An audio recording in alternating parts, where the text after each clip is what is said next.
പാലക്കാട് മണ്ണാർക്കാട് വാഹനങ്ങൾ കൂട്ടിയിടിച്ച അപകടം 4 പേർക്കാണ് പരിക്കേറ്റത്. ഓട്ടോറിക്ഷയും ടിപ്പർ ലോറിയും കാറും കൂട്ടിയിടിച്ചാണ് അപകടമുണ്ടായത്. അപകടത്തിന്റെ CCTV ദൃശ്യങ്ങൾ 24-ന് കിട്ടി.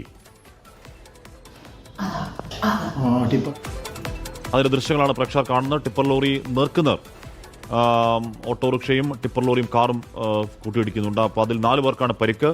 ആ ടിപ്പർ ലോറി ഇങ്ങനെ റോങ് സൈഡ് കയറി മറ്റേ സൈഡിലോട്ട് വരികയാണ്. ആ സൈഡിൽ കൂടെ പോകുമായിരുന്ന കാറിനെയും ഓട്ടോയെയുമാണ് ഓട്ടോ ഇടിച്ചു മറിച്ചു. അതായത് ലോറി ഡ്രൈവർ ഉറങ്ങിപ്പോയതാണോ അതോ വാഹനത്തിന്റെ ബ്രേക്ക് അടക്കം നഷ്ടപ്പെടുന്ന മറ്റെന്തെങ്കിലും കാരണങ്ങൾ ഉണ്ടോ എന്നതടക്കം അന്വേഷിച്ചു വരികയാണ്. എന്തായാലും പാലക്കാട് കോഴിക്കോട് ദേശീയപാതയിൽ മണ്ണാർക്കാടാണ് ഈ അപകടം ഉണ്ടായിരുന്നത്. 4 പേർക്ക് ഓട്ടോറിക്ഷയിൽ ഉണ്ടായിരുന്ന 4 പേർക്കാണ് പരിക്കേറ്റിട്ടുള്ളത്. ഇവരുടെ പരിക്ക് ഗുരുതരമല്ലെന്നാണ് പ്രാഥമിക വിവരം. ഇവരെ ഇപ്പോൾ പെരിന്തൽമണ്ണയിലെ സ്വകാര്യ ആശുപത്രിയിൽ എത്തിച്ചിട്ടുണ്ട്. എന്തായാലും കൂടുതൽ വിവരങ്ങൾ പോലീസ് ശേഖരിച്ചു വരികയാണ്. ഹാഷ്മി, എന്തായാലും ആ കാറ് ജസ്റ്റ് ഒന്ന് എസ്കേപ്പ് ആയെന്ന് തോന്നുന്നു. കാറുകാരൻ കുറച്ചുകൂടി നിർക്കുന്നവരായിരുന്നെങ്കിൽ ഒരു പക്ഷേ ദുരന്തമായി പോയേനെ. എന്തായാലും കാറിൽ തട്ടി അങ്ങ് പോയി. കാര്യം അത്രത്തോളം വേഗതയിലായിരുന്നു കാറും. ആ സമയത്ത് ടിപ്പറിനും നല്ല വേഗതയുണ്ട്. ഷംന, ഹാഷ്മി, ഈ വാഹനങ്ങളുടെ വേഗത അതുപോലെ തന്നെ ഡ്രൈവർമാർ ഉറങ്ങിപ്പോയതാണോ, ഇത്തരം കാര്യങ്ങളൊക്കെ പോലീസ് അന്വേഷിച്ചു വരികയാണ്. എന്തായാലും പ്രാഥമിക ഘട്ടത്തിൽ പരിക്കുകൾ ഗുരുതരമല്ല എന്നൊരു ആശ്വാസകരമായ വാർത്തകൾ കൂടി വരുന്നുണ്ട്.